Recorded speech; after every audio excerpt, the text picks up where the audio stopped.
Passo a palavra à professora Fernanda Maria da Costa Vieira. Bom dia a todos e todas. Eu queria começar parabenizando a organização desse evento. Acho que é um tema extremamente fundamental para o cenário que a gente vem vivenciando e que esse tema adentre o sistema de justiça. Então, acho que é uma iniciativa que, claro, o Fórum já vem debatendo, mas discutir para dentro do sistema de justiça o que é essa necropolítica e a militarização do plano social é fundamental, em especial quando se tem em mente, né, que não se instaura, mas o golpe judicial, né, parlamentar de 2016, que retira a presidenta Dilma, ela instaura uma aceleração, né, da desmobilização de direitos que nos coloca o debate sobre o papel do sistema judicial nessa, para usar um termo caro atual aí do presidente do Supremo, da desidratação da nossa Constituição. Então, acho que é um tema muito relevante. Eu queria começar a pensar esse tema um pouco no diálogo com a fala do Verani, né? É entender esse cenário a partir do atual estágio do capitalismo. Não é possível pensar a estrutura penal, pensar o que é a necropolítica, o que é a permanência do direito de matar do Estado, e o Tiago tem toda a razão, para nós, da América Latina, esse direito de matar, ele se faz histórico, é desde sempre. A população negra, né, fala isso para a gente, né, em 2013, quando a juventude ocupou, né, as ruas, que saía, né, os slogans dizendo: o Brasil acordou, a favela nos alertava, nós nunca dormimos. Então, isso significa entender que para a América Latina o estado de exceção sempre se fez presente. Mas eu acho que a gente precisa compreender o atual estágio do capitalismo até para pensar nas nossas potencialidades de resistência. E aí eu quero só deixar para vocês que sou uma pessimista na análise, mas uma otimista na reação, porque ela é muito necessária no período que a gente está vivendo. E eu queria começar com uma obra literária que eu adoro, né? Tempos Difíceis, do Charles Dickens. É uma obra belíssima dele, porque nesse texto ele está discutindo, né, o que seria o processo do capitalismo industrial e os impactos sobre a vida humana da classe trabalhadora, o ethos social, a subjetividade dessa classe trabalhadora, esse processo, né, de transformação da vida, né, cada vez mais numa mercadoria, um processo econômico que retira da gente a nossa humanidade, nos aliena, né, do nosso fazer histórico. Ele vai mostrando a sutileza e, ao mesmo tempo, a brutalidade desse processo. É uma obra linda. Se eu fosse pegar esse texto do Dickens e fosse dialogar com Marx, eu pego o capítulo do Capital em que Marx está mostrando exatamente o processo da acumulação capitalista, mostrando, né, a sua mercantilização e a selvageria desse processo na desconstrução desse ser social que é a classe trabalhadora que vai sustentar esse processo de acumulação.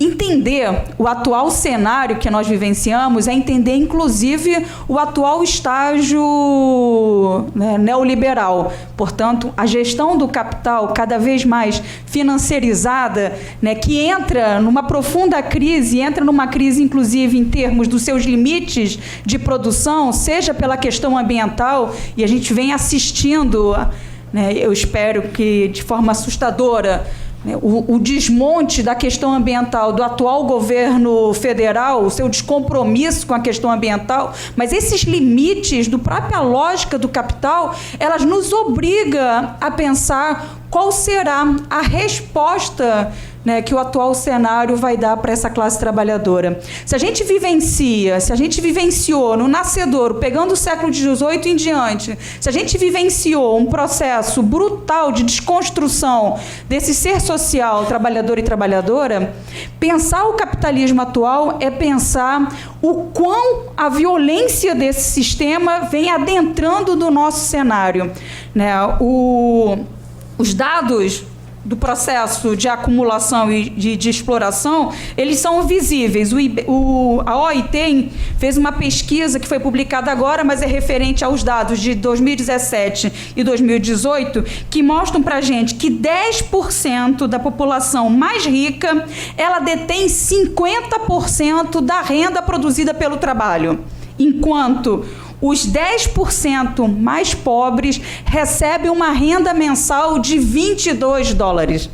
Isso é um demonstrativo de que no atual cenário não há limite para o processo de precarização, de endividamento, de brutalização do nosso cotidiano. Entender a necropolítica, entender o agigantamento punitivo, entender a política de encarceramento em massa, né, e o Rush já nos alertava, né, compreender as modificações dentro da estrutura penal é compreender, na verdade, as modificações dentro da estrutura socioeconômica. Então, é preciso entender que, nesse cenário do atual gestão do capital, a resposta que o capital vai nos dar vai ser morte e prisão.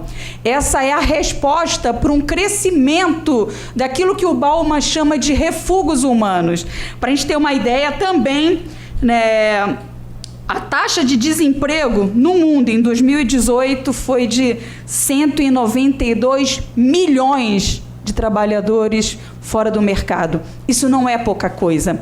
A socióloga Saskia Sassen, ela nos diz que o grande desafio que nós vamos ter no século XXI é repensar, inclusive, o nosso conceito de imigração, que está condicionado sociologicamente a pensar acidentes ambientais, a pensar guerras, mas a Saskia Sassen nos coloca que no atual cenário da gestão neoliberal, o que vai movimentar, deslocar enormes contingentes humanos é o modelo de desenvolvimento que nós ainda estamos sedimentando. Em grande medida, na pesquisa que ela realiza, ela mostra, né, como a mineração, e a gente nem precisa ir muito longe, né? Basta ir ali em Minas para ver o que é a Vale, que continua, né, com todos os benefícios fiscais do nosso governo, o que a Vale fez em Mariana, né, desmontando famílias inteiras, deslocando famílias inteiras. Então, a Saskia Sassen nos coloca que a gente vai ter um grande desafio no plano civilizatório, porque o atual cenário do capital, ele é um cenário de desmobilização da regulamentação do trabalho, ele é um cenário de precarização das nossas vidas. A imagem que percorreu o mundo, né, de um trabalhador uberizado, né, na Argentina, montado numa bicicleta, né, a caixinha vermelha atrás e a sua filha, né, na frente, uma trabalhadora, ele é o demonstrativo desse cenário que a gente está vivenciando. Um trabalhador cujas as possibilidades de amparo estão sendo eliminadas pelo atual cenário. A gente gesta um modelo que é um modelo que vai produzir de forma ampliada aquilo que alguns autores chamam de insegurança ontológica. Esse reino seguro que marcou a modernidade ocidental, a crença da possibilidade de uma autoridade capaz de desenvolver a ordem social, esse modelo disciplinar que o Tiago já nos trouxe, que foi a produção do Foucault, esse modelo já não responde mais o atual cenário que a gente vem vivenciando. Não se trata mais de mecanismos disciplinares, né? Até porque as instituições de sequestro tradicionais, elas também estão sendo desmobilizadas. A única instituição de sequestro que se mantém a pleno vapor é justamente o sistema prisional. E, claro, agora, né, o sistema manicomial, que também volta com fôlego com a pressão, né, da indústria farmacêutica que quer desenvolver, né, o seu nicho de mercado dentro desse campo. Então, a gente está discutindo um momento histórico que é extremamente perverso. Ele é perverso não só porque ele está desconstruindo o ser social, não somos mais sujeitos de direitos, nós somos indivíduos empreendedores, nós somos seres isolados dentro da nossa realidade social. Você está produzindo um esgarçamento da vida social, né? O Bauman diz que uma das características desse momento, que ele está discutindo a modernidade líquida, é que esse cenário faz com que a gente perceba no outro um permanente inimigo. Claro, porque se hoje eu sou formalizada e eu estou cercada numa ilha de pessoas que estão precarizadas, por razões óbvias, eu vou olhar esse grupo de precarizados como um inimigo principal, porque eles ameaçam a minha manutenção dentro da minha formalidade. É esse olhar do outro como inimigo que cria esse cenário de permissibilidade para ampliação da política, da necropolítica, né? Ou daquilo que o Boaventura, já trazido pelo Verani, chama de fascismo societal. O reconhecimento, né, de que eu vou produzir um esgarçamento das relações sociais em que o outro vai ser permanentemente um inimigo que precisa ser eliminado. Dardot e Laval, quando escrevem A Nova Ordem do Mundo, eles nos alertam sobre essa hegemonia capitalista, né? Porque eles dizem que a ideologia capitalista, principalmente essa ideologia que transforma o nosso cotidiano em relações mercantis, elas estão aprofundadas, né? Elas são um projeto bastante vitorioso. Ela está no nosso cotidiano. E toda vez que eu assisto a Rede Globo e vejo a propaganda da Globo, né, com a música sobre você ver, você quer ser empreendedor, vem cá que eu vou te explicar as regras do jogo, ela é um demonstrativo de como o nosso processo, né, de convencimento dessa estrutura social, ela está dada. O que torna ainda mais complexo a gente pensar nesse cenário. O Dardot e Laval nos alertam, inclusive, sobre o papel do Estado nesse atual cenário, porque o Estado também entra para dentro do atual processo acumulativo como uma empresa e que, portanto, os desafios que se colocam, né, para a esquerda, que construiu secularmente uma bandeira, uma agenda de luta por uma ampliação do Estado democrático de direito, se coloca hoje extremamente limitado diante de uma agenda global em que o Estado incorpora os elementos, né, capitalistas e que vai juntar toda a sua força, né, a sua violência legitimada, a sua possibilidade de coerção contra a classe trabalhadora. E não vai poder ser diferente. É por isso que a gente precisa entender esse cenário, para a gente estar pensando como é que a gente vai fugir, né, superar esse cenário construindo outras bases organizativas, né, como resposta ao atual cenário do capitalismo. Se eu pego esse cenário, né, capitalista e tento analisar a situação brasileira, é preciso compreender que adensa esse atual cenário uma presença histórica, colonial, que nunca foi superada. O Boaventura chama isso de pensamento abissal, uma permanência histórica de uma lógica colonial, né? E a lógica colonial se demarca por uma relação de dominação em que o colonizador nomeia o dominado a partir de parâmetros que lhe seriam antípodas. Se eu sou civilizado, por razões óbvias, o colonizado é a expressão desse ser barbarizado, desse ser que, no limite, é zumbi, é o não ser, né, é o corpo que pode ser permanentemente violado, porque ele é a antítese daquilo que eu estou estabelecendo como parâmetro civilizatório. Então, compreender o atual cenário brasileiro é compreender que, dentro do atual estágio do capitalismo, a lógica de desmobilização de direitos, ela vai requerer uma presença cada vez mais ostensiva, militarizada. É muito comum a gente falar que vivenciamos o momento do Estado mínimo. Estado mínimo no plano social, mas é um Estado máximo dentro do plano penal, dentro da lógica de controle social. As regras, as normas que visam o controle social das organizações sociais estão dadas. O problema é que quando a gente pensa nesse cenário, é que para a lógica do capital, diante de uma ampliação global dos refúgios humanos, essa massa de trabalhadores e trabalhadoras que não tem utilidade para o sistema produtivo, a lógica desse sistema, para que ela aprove as medidas que nós vivenciamos, né? Reforma da Previdência, que não é só uma realidade brasileira, mas é uma realidade global. Você tem processos de reação na Argentina, processo de reação na Grécia, e tristemente não tivemos uma reação da classe trabalhadora à reforma da Previdência no Brasil, que nos coloca um sinal de alerta para compreender, né, esse amortecimento da classe trabalhadora, inclusive para nós pensarmos o dia de amanhã, qual vai ser a nossa capacidade de enfrentamento. Mas o atual cenário do capital, ele não é um cenário democrático. Esse agigantamento das expressões fascistas do campo social, elas se revelam não só num cotidiano, né, de barbarização social, mas se revelam também no desmonte das estruturas da democracia representativa, né, seja através, inclusive, de pleitos eleitorais, seja, né, para aquilo que me parece hoje um conceito fundamental para a gente entender, inclusive, o processo brasileiro. Né? Se a guerra era política por outros meios, né, o seu inverso também é verdadeiro. A política é a guerra por outros meios. E aí pensar o conceito de guerra híbrida, né, que não funciona só no plano da guerra convencional, guerra de territórios, mas pensar, inclusive, né, o que a gente está chamando de cyberguerra, né, a utilização de fake news, as redes sociais, né, a ideia, o próprio sistema de justiça como um mecanismo também de intervenção.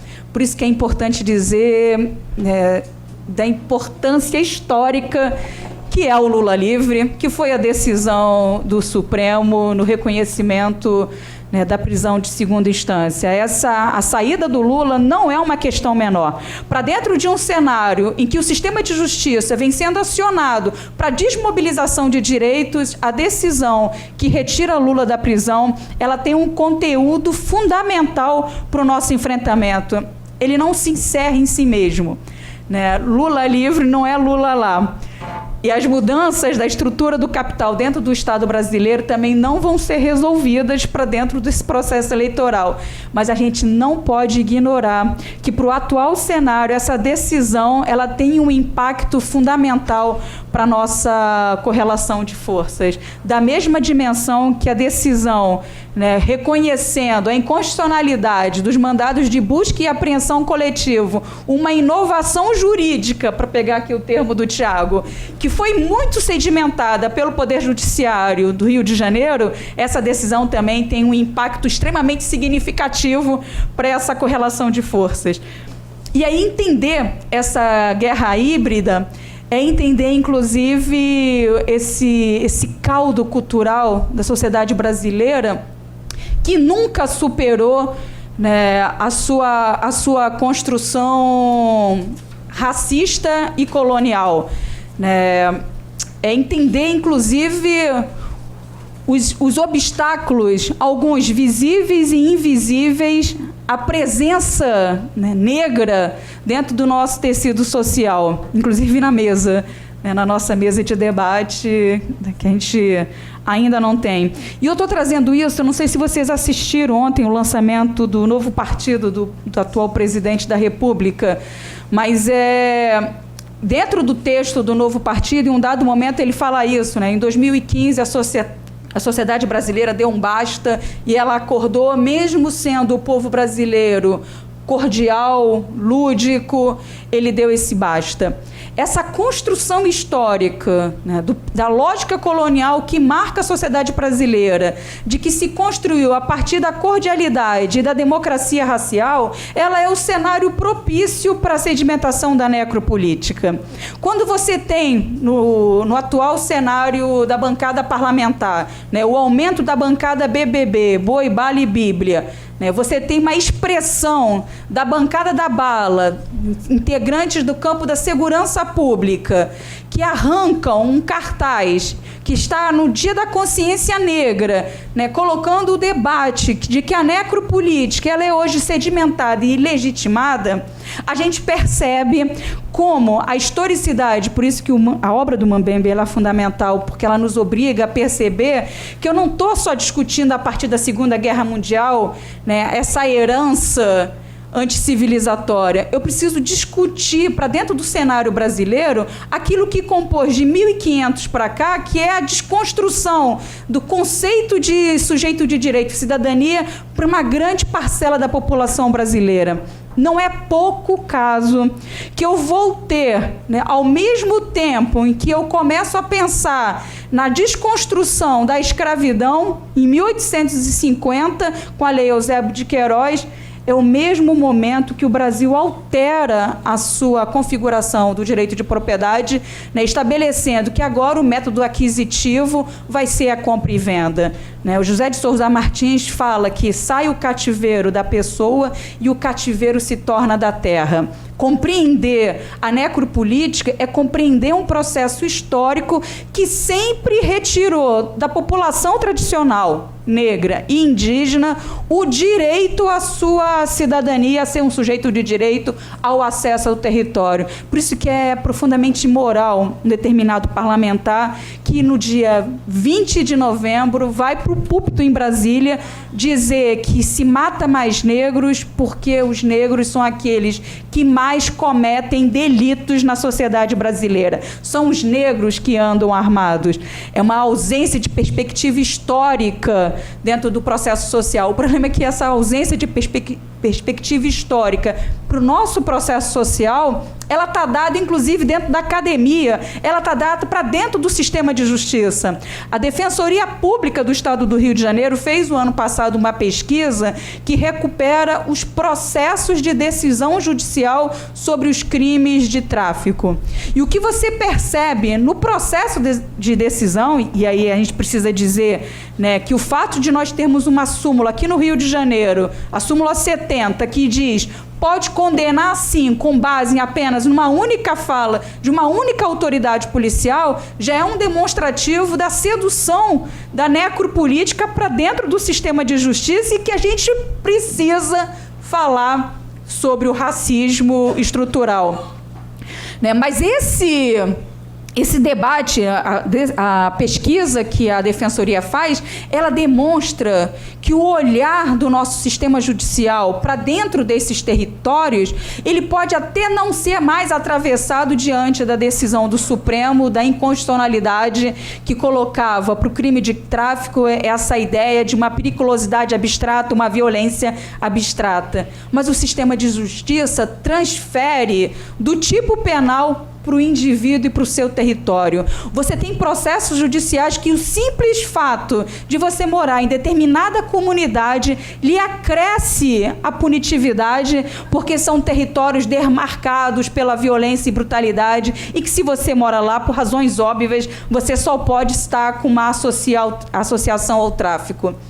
Entender o que é a necropolítica no presente é entender, inclusive, a sua legitimação para dentro do sistema de justiça. É entender como essa necropolítica ela vai reconhecendo legitimidade para o cerceamento de direitos da sociedade, mas de uma parcela da sociedade. Né? A gente está falando da população negra, pobre, favelada, e com conteúdo também misógino, porque as mulheres são profundamente impactadas. Quando a gente pega os dados, né, sobre o processo de concentração de renda e da desmobilização do plano do trabalho, os índices destinados às mulheres negras trabalhadoras são os índices mais baixos dentro da escala do IBGE. Portanto, a gente está com uma política racialista que precisa ser discutida. A gente precisa, para pensar os processos de alteração desse cenário, recuperar um conceito que a Lélia Gonzalez já nos trazia, que a Angela Davis, que veio ao Brasil, nos aponta, que a Tula Pires, pesquisadoras mulheres negras que estão nos falando, que é preciso que a gente entenda esse cenário de desmobilização de direitos para dentro da estrutura social, que se revela em múltiplos campos, desde o campo da política, que hoje cada vez mais reduz a sua abrangência, portanto, aquela visão clássica da modernidade, de que a política era um processo de disputa, de retóricas, para dentro do espaço público, vem sendo cada vez mais desmobilizado a partir desse imaginário social fascista, que coloca para dentro desse cenário a ação violenta, mas é preciso recuperar, né, essa noção de branquitude. É preciso recuperar, na história brasileira, os privilégios que fizeram nós, e eu me coloco nesse patamar, brancos, né, dentro de setores privilegiados que produzem a política e a interpretação do mundo social. Essa noção de branquitude, ela precisa adentrar para o sistema de justiça. Ela precisa adentrar para o sistema de justiça para a gente compreender, inclusive, que nesse processo de desmobilização do espaço da política, né, e nesse cenário, as respostas fascistas, elas não estão afastadas do nosso cotidiano. O filme Coringa, ele desperta muitas reações, né, para o bem e para o mal, de análise. Eu não quero trabalhar com a figura do Coringa. Estou tentando evitar, não vou fazer spoiler também, estou tentando evitar aqui trabalhar com algumas análises que eu percebi, né, de que o conteúdo do filme teria um conteúdo fascista, porque há uma glorificação da violência a partir de uma figura como o Coringa, autoritária, fascista, enfim. Eu acho que isso é pouquíssimo relevante para a interpretação da obra. Para mim, o que é o elemento mais fundamental desse contexto é que o território sobre o qual eu tenho possibilidades de ter um Coringa é um território da sedimentação, né, do ideário neoliberal. É um desmonte das políticas de seguridade social. É um desmonte de uma concepção de política, né, que formula, desde a Segunda Guerra, que é o que construiu o Estado de Bem-Estar Social, de uma política de solidariedade com relação à classe trabalhadora. E essa desmobilização da política, né, feita por esse conteúdo fascista, se a gente pega um exemplo brasileiro, ele fica profundamente vislumbrado na dancinha estilo Coringa do governador do estado do Rio de Janeiro, na ponte Rio-Niterói, glorificando o assassinato de um jovem que já havia sido assassinado pelo Estado na medida que o Estado lhe nega o direito à saúde mental. Portanto, compreender esse cenário que se apresenta, né, cada vez mais visível é compreender as heranças históricas, né, do racismo estrutural. É compreender a fala da população negra que nos alerta que a manutenção, né, do discurso da cordialidade e da democracia racial, que se manifesta em vários campos, né, no perfil dentro de integrantes do sistema de justiça, marcadamente masculino, branco, heteronormativo e católico, né. Agora, no processo da eleição para a ouvidoria da Defensoria, eu não poderia deixar de falar, porque hoje é o dia da sabatina, né, um processo frequente de exclusão de mulheres negras como representantes da ouvidoria, né, com a negação do Conselho de Defensores de escolher, em 2015, a Lúcia Xavier, eleita pela sociedade, né, como a sua representante, e o Conselho escolheu um homem branco, e agora a gente tem um processo, mais uma vez, em que uma candidata, a Patrícia de Oliveira, uma mulher negra da favela, cuja experiência pessoal é uma experiência incontestável no plano da capacidade de compreensão do que é a necropolítica, do que é esse estado de exceção, porque sente na pele, perde o seu irmão no massacre da Candelária, e você tem uma desconstrução dessa representação, mais uma vez, para o menino homem branco. Entender a necropolítica e toda a sua faceta anticivilizatória é entender que a gente precisa parar de ignorar os apelos dos movimentos negros com relação à necropolítica, com relação ao racismo estrutural, com relação a uma política que é destinada à eliminação da classe trabalhadora pobre, cada vez mais precarizada, negra do nosso Estado, que não é de agora, que sempre foi, que sempre se demarcou. Tem eu queria encerrar aqui com 2 trechos de 2 cartas em momentos distintos. Uma é de uma MC, ela foi jovem, ela está sendo acompanhada no nosso projeto lá na Faculdade de Direito, aqui da UFRJ, que é o projeto de mulheres encarceradas. Ela foi presa, ela é egressa, ela ficou 3 meses presa. E nesse período em que ela ficou presa, é uma figura muito jovem, negra, muito esmirrada, ela é muito pequena. E ela ficou, nesse período em que ela fica, ela resolve escrever. Ela produz poesia, o que é raro dentro desse processo de barbarização, porque se existe uma característica do atual cenário capitalista é que ele barbariza a nossa existência, ele nos impede, inclusive, de pensar e pautar, né, reações para um outro cenário que não seja a própria barbarização da vida. Por isso que Bacurau teve um apelo midiático e um apelo muito intenso da população, né, que o assistiu. As nossas respostas também estão cada vez mais barbarizadas, o que é um desafio. Mas essa egressa, ela escreve uma música chamada Inimiga do Estado, que é um rap, que eu não vou pegar na integralidade, vou pegar só um trecho, que diz assim: mas preto é alvo da polícia até bem arrumado. Em mim, eu vim com a cor da inimiga do Estado, mas é a rua, é o meu berço, e é porque não me alieno é que eles querem a minha cabeça. Ela é uma música potente de quem vivenciou o sistema e sabe que o perfil dela é resignado, né, que não é capaz de ser disciplinada para dentro de uma estrutura, né, de disciplinamento e de controle, que quer retirar todas as possibilidades da sua subjetividade, ela recusa. A segunda carta é uma carta da Rosa Luxemburgo, de 17. A Rosa Luxemburgo, que passa os seus dias presa, fica 3 anos presa, ela escreve uma carta de Natal. E é belíssima a carta, porque ela está no isolamento, e nessa carta ela narra a chegada, né, de búfalos trazendo, né, as mercadorias para dentro do presídio. E ela, surpresa, inclusive, porque ainda não conhecia o búfalo, ela vê que o cocheiro espanca o búfalo, né? E ela olha o búfalo naquele momento, ela está num processo de barbarização, e ela menciona isso, né? Eu vejo diante dos meus olhos a guerra, inclusive, que eu vivencio trancafiada. Ela olha o búfalo e vê no búfalo lágrimas, e ela diz que ela chora, e são as lágrimas, né, do búfalo, que é impossível você, no plano da sua humanidade, não ser capaz de ser solidário a qualquer elemento de irmandade.